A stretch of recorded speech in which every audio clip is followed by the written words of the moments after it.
Be me, 24. Working as a barista, which is fine for now. I'm a feminist, a pretty vocal one online, and I try to be in my real life too. I believe in equality, dismantling patriarchal structures, and calling out toxic behavior when I see it. One of the things that really gets on my nerves is the whole concept of the friendzone. It's a term invented by men who feel entitled to a woman's affection just because they were nice to her. Like, you can't just be friends? It's pathetic. A woman doesn't owe you anything for basic human decency. I had what I thought was the perfect example of a healthy male-female friendship with Silas. He was my best guy friend. We'd known each other for years, since we were in the same general social circle. He was just dependable, like a comfortable old sweater. Sweet, a great listener, always willing to help out. The kind of guy you could call at any hour for anything. And I did. My car broke down a few months back on a rainy Tuesday. First call was to Silas. He left his work early to come pick me up and wait with me for the tow truck. Didn't even complain. When I moved into my new apartment last year, he was the one who spent his entire Saturday helping me move heavy boxes and assemble my IKEA furniture. I bought him a pizza, and he seemed genuinely happy with that. That's what real friends do. The main topic of our conversations was usually my dating life, or lack thereof. There was this guy, Cale. He was in our extended group of acquaintances. Cale was the complete opposite of Silas. He was tall, mysterious, had that kind of detached confidence that just drives you crazy. He was a challenge. He barely seemed to notice I existed, which of course made me want his attention even more. I would spend hours dissecting my minimal interactions with him to Silas. Did the way he said hey sound interested? Did he hold eye contact for a second longer than necessary? Silas would listen patiently, on the phone, over coffee, in his car while he drove me somewhere. He'd always offer the same supportive advice, things like telling me Kyle was intimidating and I just needed to be myself. Honestly, his validation was the fuel that kept me going. A few months ago, there was a big party at a mutual friend's place. I knew Kyle would be there. I spent hours getting ready. I wanted to look effortlessly stunning. I showed up and immediately started scanning the crowd for him. Found him leaning against a wall talking to some girl. He was laughing at something she said. That deep, genuine laugh he so rarely used. It felt like a punch to the gut. I tried to catch his eye all night, walked past his group a few times.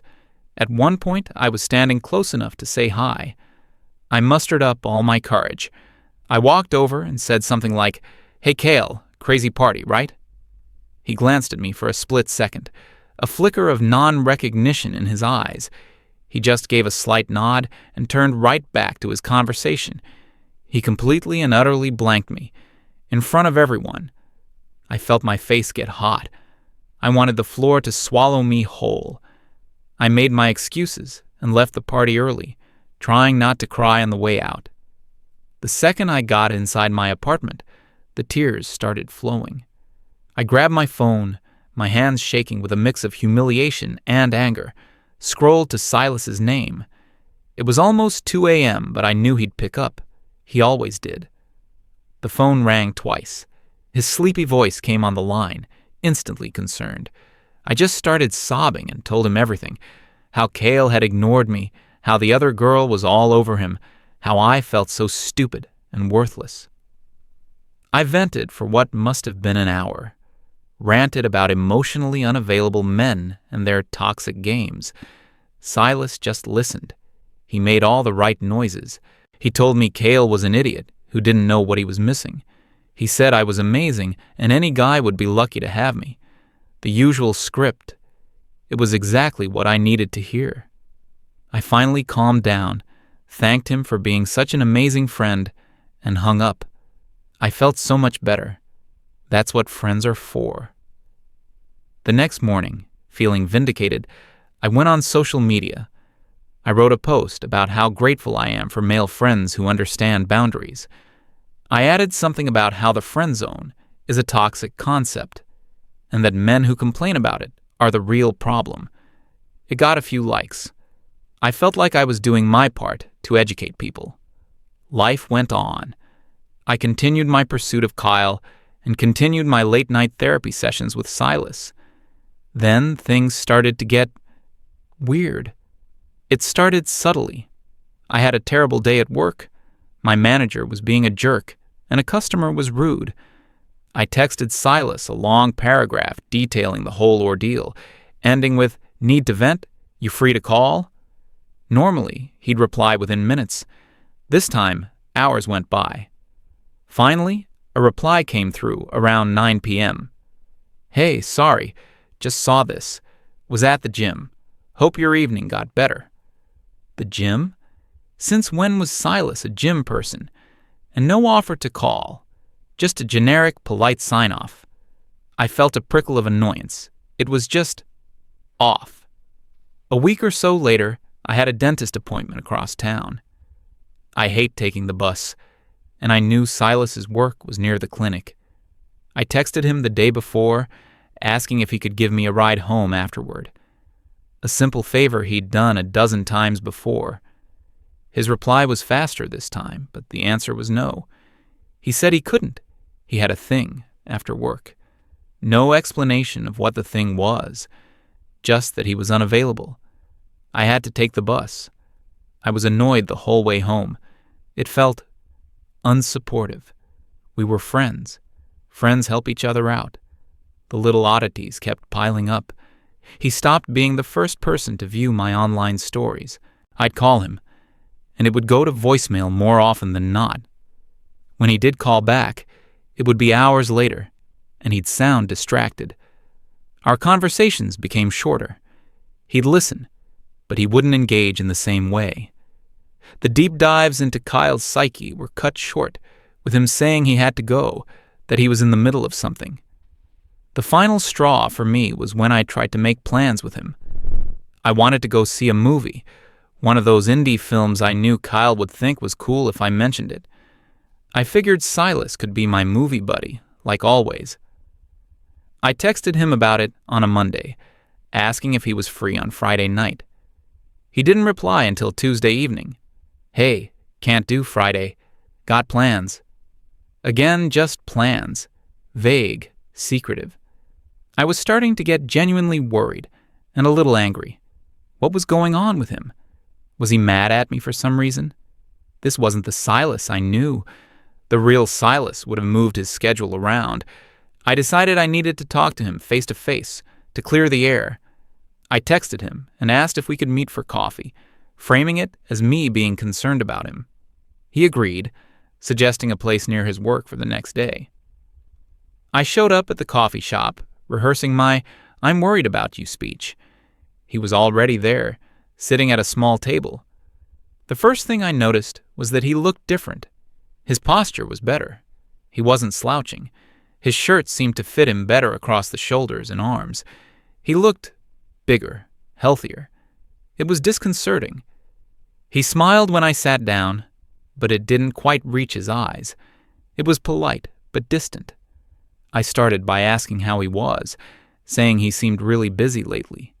He just nodded and said yeah, he'd been focusing on some new things. He told me he'd been going to the gym consistently. He also mentioned he'd picked up his old guitar again and was practicing a lot. It was all very surface level, all about him. I tried to steer the conversation back to our friendship. I told him I felt like he was pulling away, and I asked if I'd done something to upset him. He just shook his head. He said it wasn't about me at all. He explained that he'd realized he wasn't spending enough time on his own goals and was trying to fix that. It sounded like some self-help nonsense he'd read online. I felt a wave of frustration. This was so selfish. To prove my point, I brought up a new Kale-related drama. I told him I'd heard Kale might be single again, and I was trying to figure out how to approach him. I waited for the usual Silas reaction, the intense listening, the thoughtful questions, the supportive encouragement. Instead, he listened for about 3 minutes, glancing at his phone. Then he looked at his watch. He told me he had to get going, that he had an appointment. He stood up, paid for his own coffee, and said it was good seeing me. Then he just left. I was left sitting there, completely stunned. He had never, ever been the one to end our conversations. I was always the one who decided when the venting session was over. I sat in that coffee shop for another 20 minutes, just replaying the interaction in my head. It wasn't just that he was busy. It was the way he looked at me. It was different. There used to be this warmth, this eagerness in his eyes. Now it was just neutral, polite disinterest. The comfortable old sweater was gone.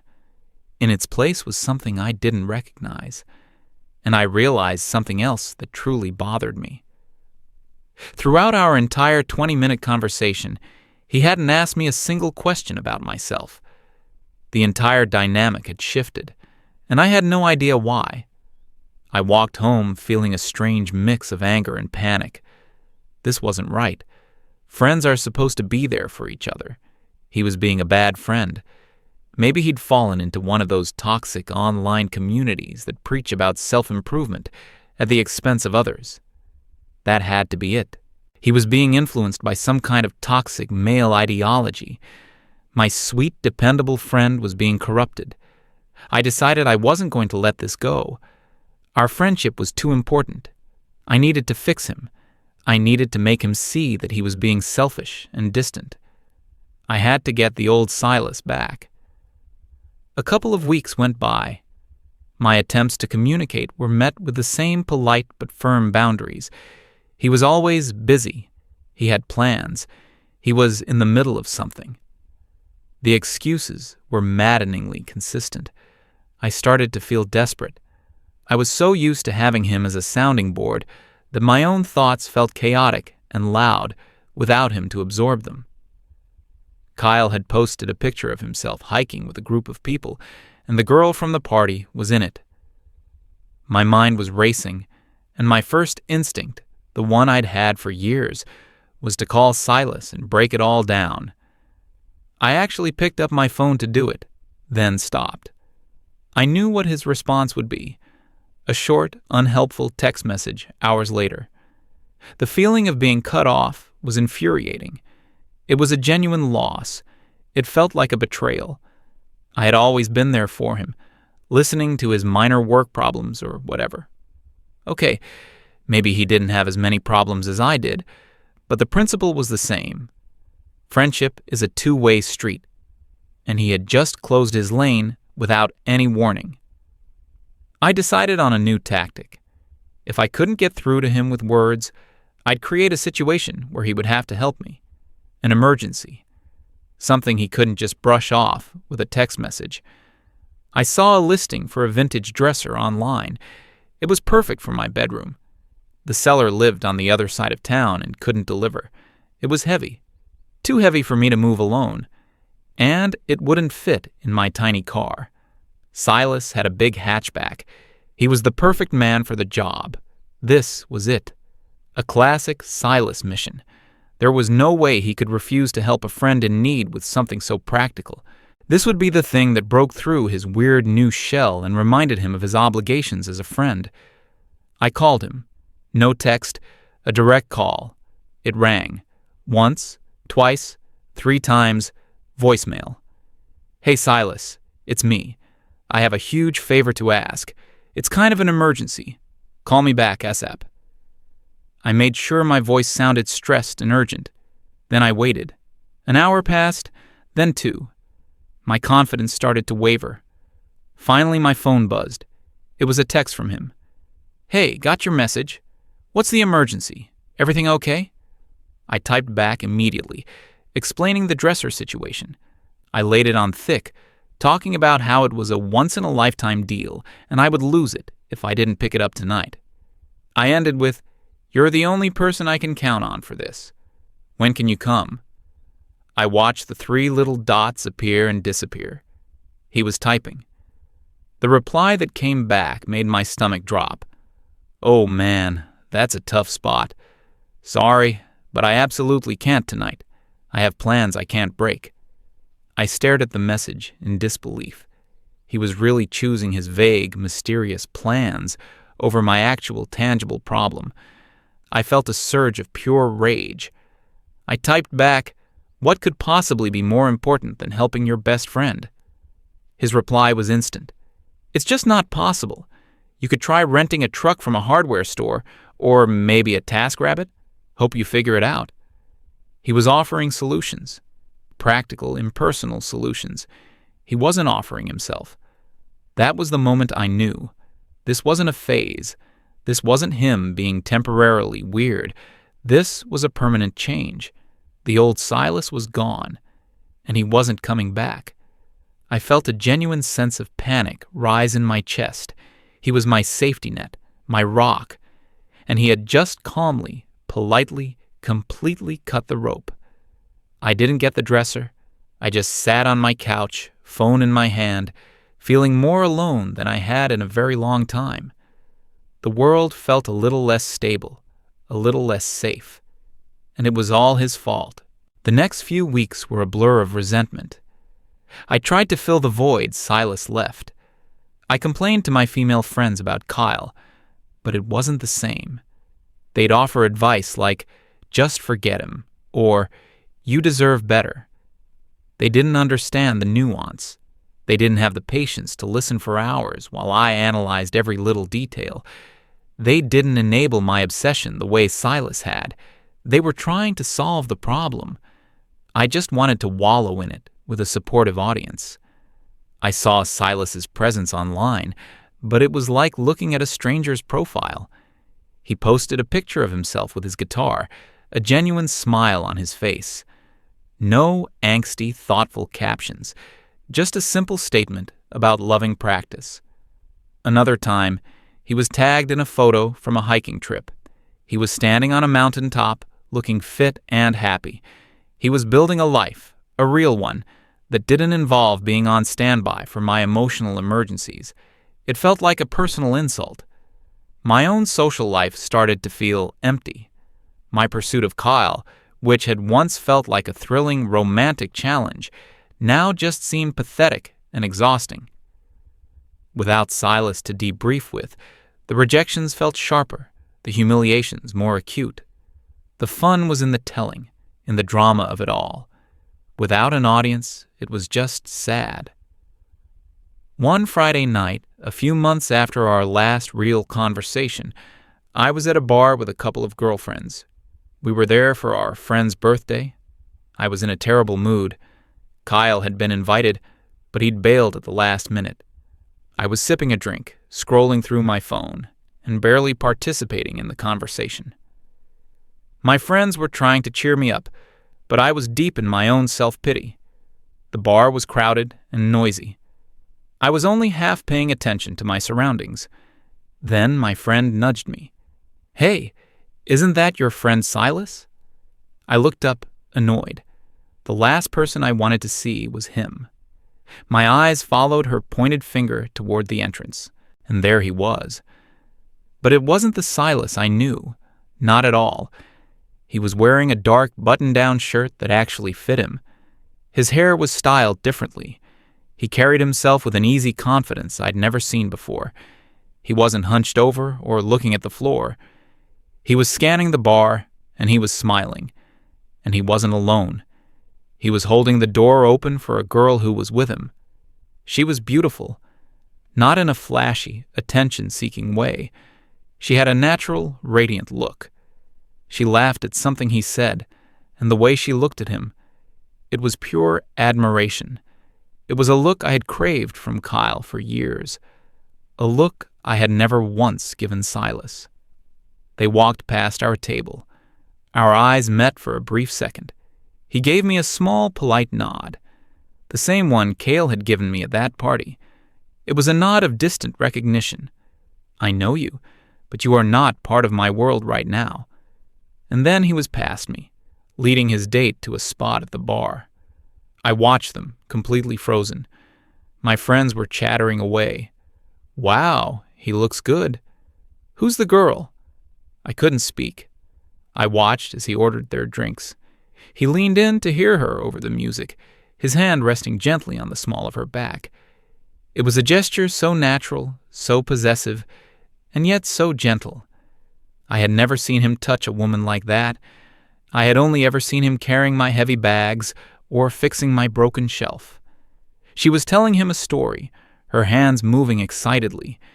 He was completely focused on her, laughing at all the right parts. It was like watching a movie in which my dependable side character had suddenly become the leading man in his own romantic comedy. And I wasn't even an extra. It hit me then. A cold, hard realization that washed away all my anger and replaced it with a hollow kind of dread. The Friendzone wasn't a myth I was bravely debunking. It was a system, a resource. It was a comfortable, one-sided arrangement where I got all the benefits of a partner's emotional support, validation, and labor, without having to provide any of the intimacy or respect in return. Silas wasn't my friend. He was my emotional butler, and he had just quit without notice. He hadn't been corrupted by toxic masculinity. He had just developed self-respect. He had stopped setting himself on fire to keep me warm, and in the warmth of his own fire, he had found someone who wanted to share it with him, not just use it. I felt sick to my stomach. My friends were still talking, but their voices sounded distant. All I could see was him, happy and thriving, in a world that I had no part in. The girl he was with didn't look like she called him crying at 2 a.m. about some other guy. She looked like she valued him. The rest of the night was a wash. I went home early, making some excuse about a headache. The truth was, my entire reality had been shaken. I got home and sat in the dark. The anger was gone. The self-righteousness was gone. All that was left was a profound sense of loss, not the loss of a friend, but the loss of a utility, the loss of an unpaid, unappreciated emotional servant. My support system, the one I took for granted and even mocked the concept of, had packed up and left. I picked up my phone, my thumb hovering over his name in my contacts. I wanted to text him, to scream at him, to ask him why, to beg him to come back. But what could I even say? How dare you find happiness and stop making my life easier? It sounded absurd even in my own head. I scrolled through my contacts list, a desperate feeling creeping in. There were other guys in there, guys I'd kept in a similar orbit. Not as close as Silas, but still on the roster. Mark, the guy from my old job who was always a little too nice, always offering to help. I hadn't spoken to him in months, not since he'd tried to ask me out, and I'd given him the gentle, "I just value our friendship so much" speech. I typed out a message. "Hey Mark, long time no see. How have you been?" I sent it, my heart pounding with a weird mix of hope and shame. I waited. An hour went by. Nothing. He had seen the message. The little read receipt was there. He was just choosing not to answer. The rejection felt surprisingly painful. Okay, next. David. A guy from a book club I'd been in. Quiet, sweet. He'd once fixed a typo on my resume for me. I sent him a similar message. He just thought of you. What have you been up to? This time, a reply came back after about 2 hours. I opened it eagerly.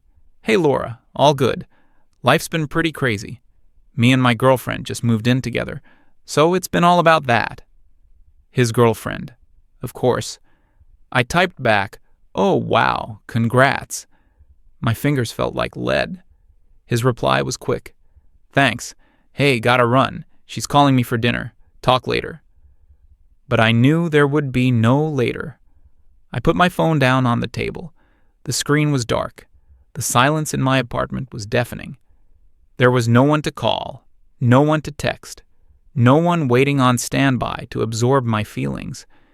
The entire network of convenient male support I had built around myself had dissolved. It wasn't a coordinated conspiracy. They hadn't all talked to each other. They had just, one by one, decided to invest their time and energy into people who invested back.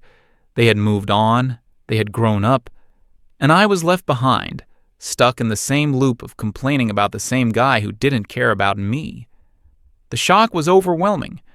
My feminism had taught me that I owed men nothing, but it never occurred to me that they, in turn, owed me nothing either. Not their time, not their emotional labor, not their free handyman services, not their friendship, especially when the friendship was just a one-way street leading to a dead end for them. I thought about Cale, the guy I'd wasted so much energy on. He offered nothing, no support, no kindness, no time, and that's what made him a prize in my eyes. I thought about Silas. He had offered everything, support, kindness, and all of his time, and I had treated him like he was disposable. The irony was so thick I could choke on it. I had become the very thing I claimed to despise, an entitled person using someone for their own benefit, with no regard for their feelings. I was the user. I was the toxic one. I stared at my reflection in the dark screen of my phone. I didn't like the person looking back at me. I was completely, utterly alone. And for the first time, I knew with absolute certainty that I had no one to blame but myself. The friendzone wasn't a myth. It was real. I just never realized I was the one who had created it, and now I was its only resident.